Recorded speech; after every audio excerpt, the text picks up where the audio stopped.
하나님 말씀입니다. 하나님 말씀은 창세기 22장 1절로 8절까지의 말씀입니다. 함께 봉독하시겠습니다. 그 일 후에 하나님이 아브라함을 시험하려고 그를 부르시되 아브라함아 하시니 그가 이르되 내가 여기 있나이다.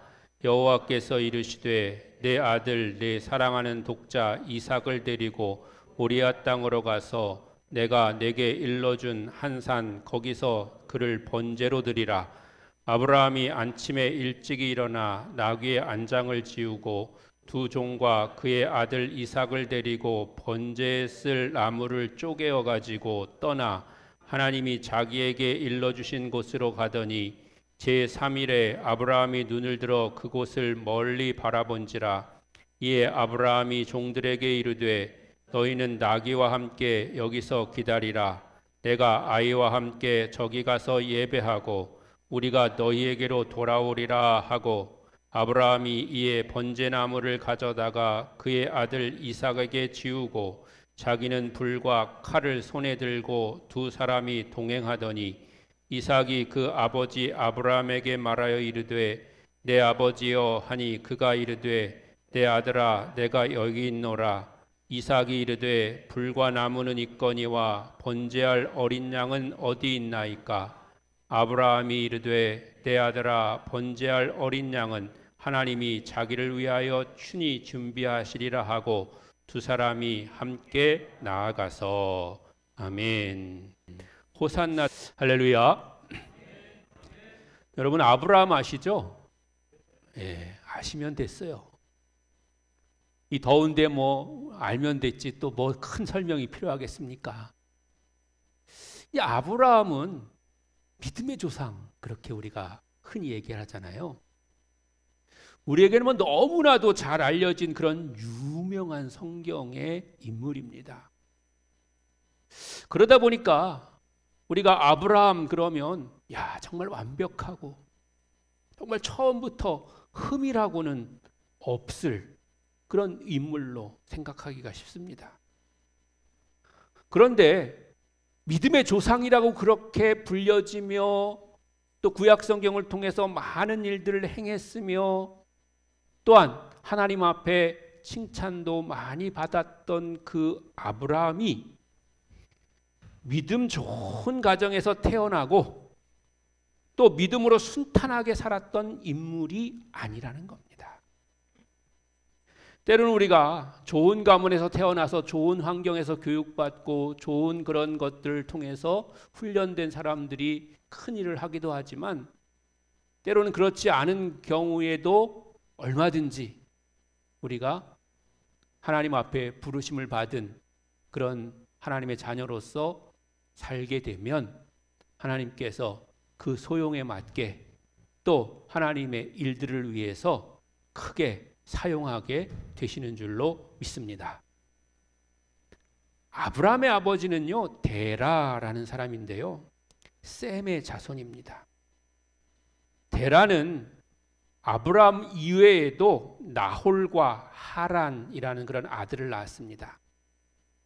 그런데 하란은 아들 롯을 낳고 일찍 죽었습니다. 후에 아브라함이 고향을 떠날 때 조카 롯을 데리고 가잖아요. 그러니까 아버지가 없었기 때문에 아브라함이 롯을 데리고 갈 수밖에 없었던 거죠. 그러나 그 롯은 이제 일가를 이룬 후에 아브라함하고 갈라서죠. 그 이유 중에 하나가 너무나 큰 재산을 서로 가지고 있기 때문에 서로 간에 다툼이 일어날까 하여서 이제 서로는 이제 갈라서서 다른 곳에 머물게 됩니다. 그런데 이 롯이 머문 곳이 암몬과 모압이라고 하는 그런 지역이기도 하고 그래서 암몬 사람, 모압 사람이 되는데요.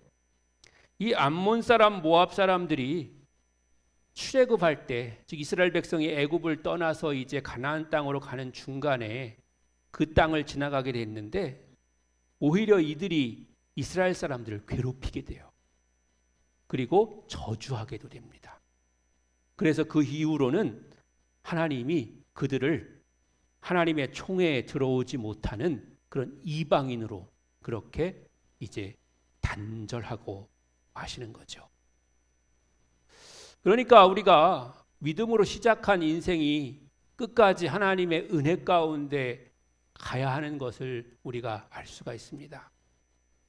중간에 우리가 우리의 길을 멈춘다든지 아니면 엉뚱한 길로 간다든지 할 때에 우리가 예상치 못하는 그런 일들도 생길 수 있다는 것이죠. 아브라함은 태어나서 어린 시절 갈대아 우르라고 하는 지역에서 자랐습니다. 이 갈대아 우르는 주변 지역이 그 당시 사람들에게는 문명의 중심지로 아주 유명했던 그런 곳입니다. 그 중에서도 그 우르라는 곳은 종교적인 그런 도시로 중요한 그런 신당들이 많이 있었던 그런 도시였습니다. 그래서 아브라함의 아버지 데라도 우상을 만들어서 판매하는 그런 것으로 생계를 이어가게 됐다는 거죠. 조금 이렇게 과장해서 얘기한다면 이 아브라함은 요즘식으로 그냥 쉽게 말하자면 그냥 뭐 무당의 아들 정도 그렇게 생각할 수 있는 그런 사람이었던 거예요. 그랬던 사람이 하나님의 부르심을 받았다는 거죠. 그러다가 12장 1절에 가면 여호와께서 아브라함에게 이르시되 너는 너의 고향과 친척과 아버지의 집을 떠나 내가 내게 보여줄 땅으로 가라 라고 말씀하십니다. 즉 우상의 땅, 자신의 삶의 터전, 자신의 익숙했던 그런 곳을 떠나라는 겁니다. 이런 일들은 그 당시의 사회 구조로 볼 때 목숨을 거는 위험한 모험이었습니다. 그런데 그런 모험을 걸고 시작한 하나님의 인도하심에 순종하는 삶에도 불구하고 역시 그 이후의 인생이 평탄하지 않았습니다. 우리가 알아야 될 핵심 중에 하나는 우리가 예수 믿는다는 것이 현실의 축복을 보장받는 것만은 아니라는 겁니다. 예수 믿기 시작했다고 해서 그때부터 모든 것이 잘 되고 모든 것이 행복하고 모든 것이 풍족하고 모든 것이 다 기쁘기만 할 수는 없다는 것이죠. 오히려 우리가 예수 믿는 이유는 영생을 얻기 위한 것이고 영생을 약속받은 사람은 이 땅에서 하나님의 인도하심대로 살아야 한다고 하는 책임이 생기는 겁니다. 즉 책임 있는 하나님의 자녀 그리스도의 백성이 되는 것을 의미하는 것이죠. 그렇게 살아가는 동안에 하나님이 우리의 기도와 또 우리의 간구를 통해서 또 하나님 사랑하시는 백성들을 사랑하시는 그런 방법으로 우리에게 은혜를 허락하시고 복을 주시고 또 기쁨을 주시고 하는 그런 것을 우리에게 허락하시는 것이 분명히 있고 또 더 나아가서는 힘들고 어렵고 고통스러운 일을 우리에게 당할 때 우리가 그것을 넉넉히 이길 수 있는 새 힘을 부어 주시는 줄로 믿습니다. 그것이 바로 우리가 예수 믿는 그리고 하나님 백성 된 그런 이유이고 또 그것은 사실은 세상의 어떤 것으로도 우리가 그렇게 될 수 없는 그런 큰 은혜라고 하는 사실을 우리가 깨닫게 되는 것이죠. 내가 너를 큰 민족으로 만들고 너에게 복을 주어 너의 이름을 크게 하겠다. 그래서 너는 복이 될 것이다. 그런 말씀을 듣고 아브라함이 그 여정을 시작했거든요. 그런데 그런 말씀으로 시작한 아브라함의 삶은 큰 민족을 이루기는커녕 100살이 되어서야 그제서야 아들을 얻었습니다. 그래도 그 당시에는 그래도 오래 살던 시절이잖아요. 요즘보다는. 그러니까 100살에 아들 하나 얻었어도 이제부터라도 내가 행복하고 기쁘게 살아야 되겠다. 이렇게 생각을 하고 늦었지만 웃음꽃이 피는 그런 가정을 이루어가고 있었던 그런 터였습니다. 창세기 21장 5절로 8절 같이 한번 보시겠습니다. 시작. 아브라함이 그의 아들 이삭이 그에게 태어날 때에 100세라 사라가 이르되 하나님이 나를 웃게 하시니 듣는 자가 다 나와 함께 웃으리로다. 또 이르되 사라가 자식들을 젖먹이겠다고 누가 아브라함에게 말하였으리오마는 이 아브라함의 노경에 내가 아들을 낳았도다 하니라. 아이가 자라매 젖을 떼고 이삭이 젖을 떼는 날에 아브라함이 큰 잔치를 베풀었더라. 아멘. 그러니까 이 아브라함이 이제 늙으막해 좋은 시절이 온 거예요. 아들도 낳고. 왜 늙어서 낳은 아들이 더 이쁘다면서요? 늙어서 낳으신 분이 안 계신가 봐요. 공감하시지 않는 거 보니까. 그래서 손주들이 그렇게 이쁘다고 그러잖아요. 막 손주만 생기면 막 휴대폰 배경화면이 다 손주들 사진으로 바뀌고 막 난리잖아요. 그리고 얘기하다 보면 대화할 때 꼭 마무리는 손주 얘기예요. 본인은 잘 모르고 아닌 것 같아도 지난번에도 얘기했는데 또 얘기하는구나 이렇게 생각할 정도로 손주 얘기 아니에요. 아브라함도 지금 100세의 아들 생겨가지고 막 너무너무 기쁘고 얘기할 때마다 이삭 얘기하고 젖됐다고 또 동네 사람들 다 불러갖고 잔치하고 막 그런 지금 상황이 된 거죠.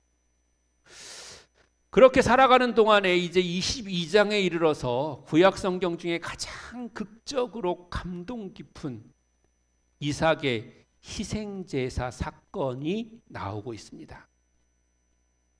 하나님께서는 친히 약속하시고 선물로 주신 이삭을 그래서 지금 이제 막 재미 느끼고 기쁨으로 살아가고 있는 그런 상황인데 그 이삭을 희생제사로 그렇게 되돌려 달라는 거예요.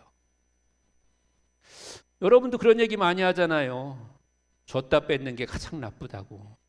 그런데 하나님이 100살에 겨우 아들 하나 줬는데 그 다시 하나님 앞에 바치라는 거예요. 하나님께서 아브라함을 통해서 믿음의 후손을 번성케 해주시겠다고 약속하셨으면서도 역설적으로 그의 독자 이삭의 희생을 요구하셨다는 것은 하나님의 약속과 하나님의 말씀이 전혀 모순된 그런 것처럼 보이는 겁니다. 더해서 이삭을 제물로 바치라는 것은 혹시 주변 이방 종교들의 인신제사로 오해될 수 있는 그런 사건인 것입니다. 그러나 이것은 아브라함의 믿음을 시험하기 위한 하나님의 거룩한 테스트임과 동시에 예수 그리스도의 갈보리 십자가 사건을 예표하는 구속사의 시작인 겁니다. 하나님의 명령을 들은 아브라함은 아침 일찍 일어나서 길을 떠났습니다. 사랑하는 아들 이삭을 내 손으로 죽여서 번제물로 바치라고 하는 그런 명령을 받은 그런 아브라함에게는 죽음보다 더 고통스러운 그런 일이었을 것입니다. 그래서 아브라함은 밤을 새워 기도했을 겁니다. 그리고 아침이 되자 일찍 일어나서 모리아로 향하여 출발합니다. 아브라함의 즉각적인 순종을 의미합니다. 아마도 아브라함이 하루만 더 고민하고 기도해보고 결정하겠다고 했다면 하나님의 말씀에 순종하지 못했을 것입니다. 우리가 기도를 열심히 해야 되지만 열심히 하는 것으로 끝나서는 안 됩니다. 기도는 열심히 한다는 것이 때로는 사람의 기준일 때가 많습니다.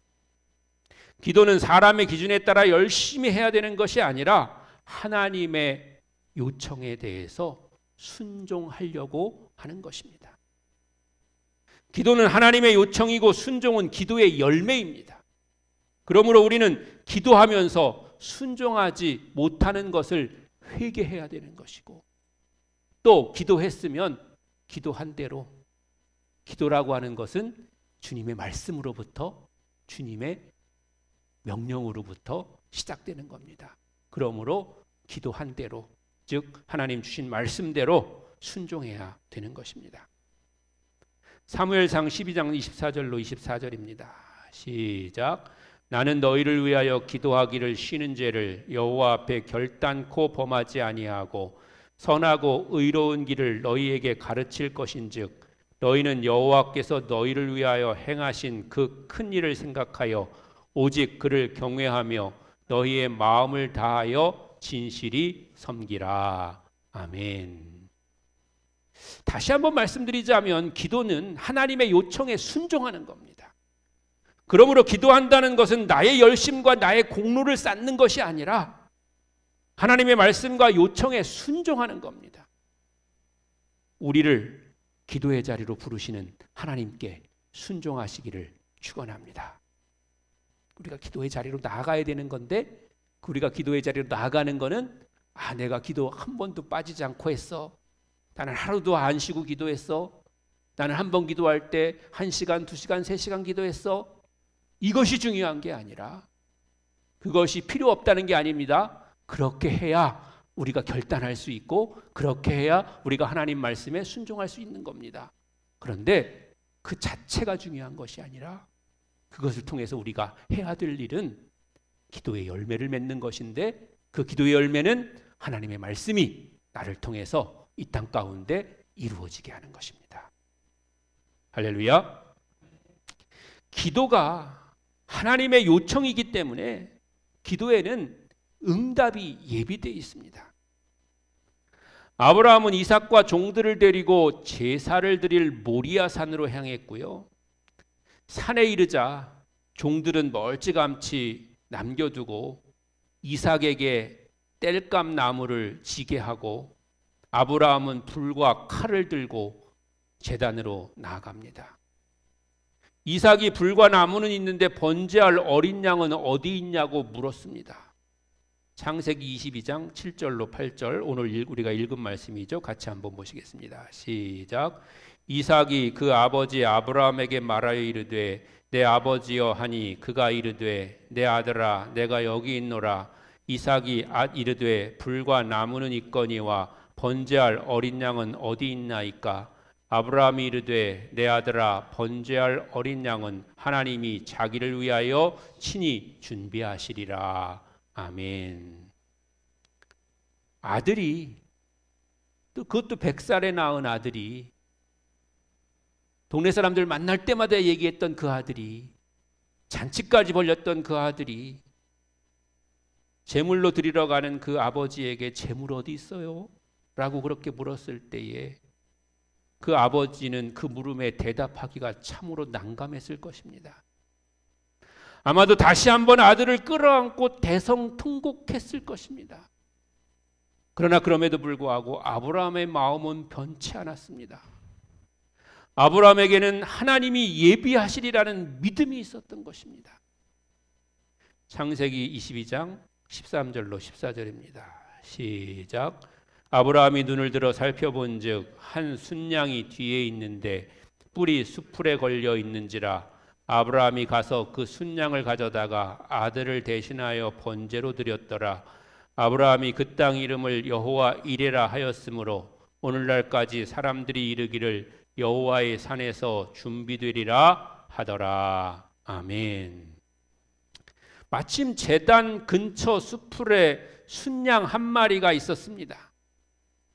모리아 산과 같은 곳에서 제물로 드릴 만한 순양을 찾기란 어려운 일입니다. 왜냐하면 그곳은 순양이 살기 어려운 환경이기 때문에 그렇습니다.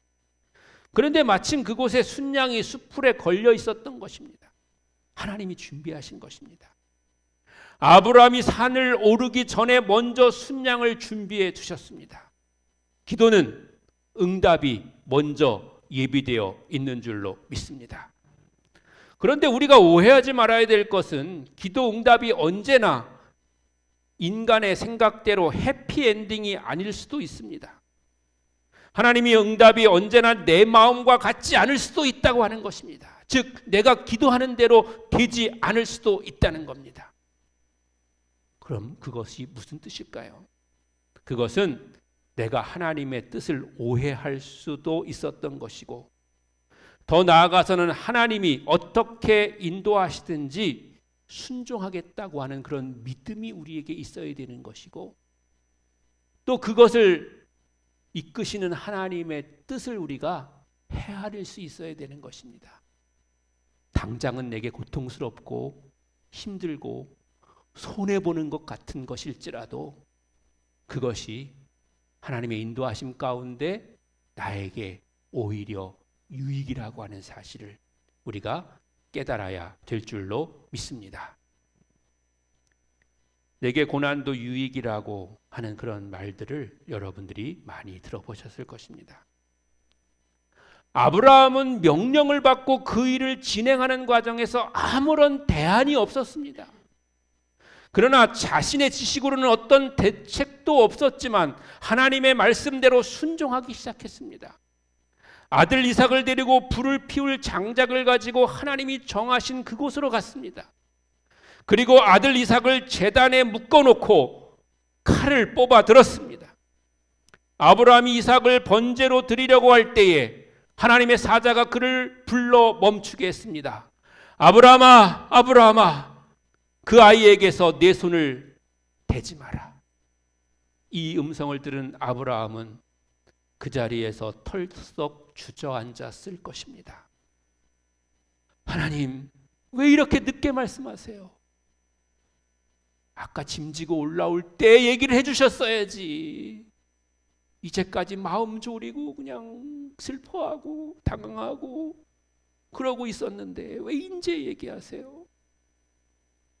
창세기 22장 11절로 12절입니다. 여호와의 사자가 하늘에서부터 그를 불러 이르시되 아브라함아 아브라함아 하시는지라. 아브라함이 이르되 내가 여기 있나이다 하매 사자가 이르시되 그 아이에게 내 손을 대지 말라. 그에게 아무 일도 하지 말라. 내가 내 아들 내 독자까지도 내게 아끼지 아니하였으니 내가 이제야 내가 하나님을 경외하는 줄 아노라. 아멘. 그러니까 하나님이 처음부터 원하는 것은 이삭이 아니었습니다. 아브라함의 믿음이었습니다. 1절에 보면 하나님이 아브라함을 시험하시려고 그를 부르시되 아브라함아 하시니 그가 이르되 내가 여기 있나이다 라고 그렇게 대답합니다. 하나님은 아브라함의 믿음을 시험하기 원하신 겁니다. 아브라함은 이삭을 드리려고 했지만 하나님은 아브라함의 믿음을 받기를 원하셨던 겁니다. 이와 같이 우리가 기도하지만 하나님의 뜻이 먼저 있고 하나님은 그 일의 시작과 끝을 이미 예비하고 계신 줄로 믿습니다. 창세기 22장 14절로 18절입니다. 시작. 아브라함이 그 땅 이름을 여호와 이레라 하였으므로 오늘날까지 사람들이 이르기를 여호와의 산에서 준비되리라 하더라.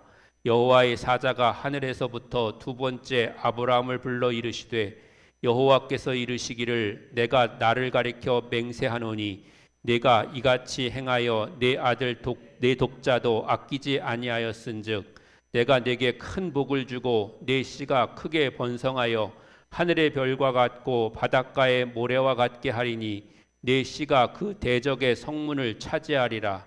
또 내 씨로 말미암아 천하 만민이 복을 받으리니 이는 내가 나의 말을 준행하였음이니라 하셨다 하니라. 아멘.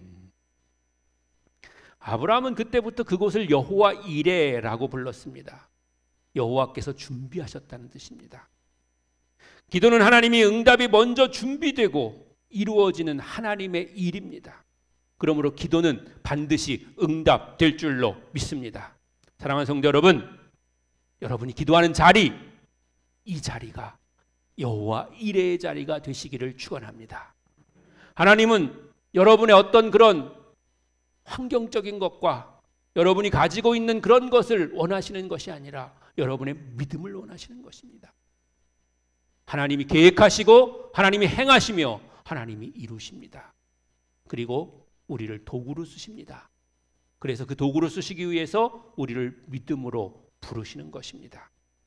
여러분의 자리가 다시 한번 여호와 이레의 자리가 되시기를 주의 이름으로 간절히 축원합니다. 오늘도 반드시 응답하시는 하나님, 미리 예비하시는 여호와 이레의 하나님을 굳게 믿는 믿음으로 주님이 말씀하시면 기도하시고 기도했으면 순종하시고 순종하는 사람들을 통해 이루실 하나님의 영광과 은혜를 누리는 복된 성도 되시기를 주님의 이름으로 간절히 축원합니다.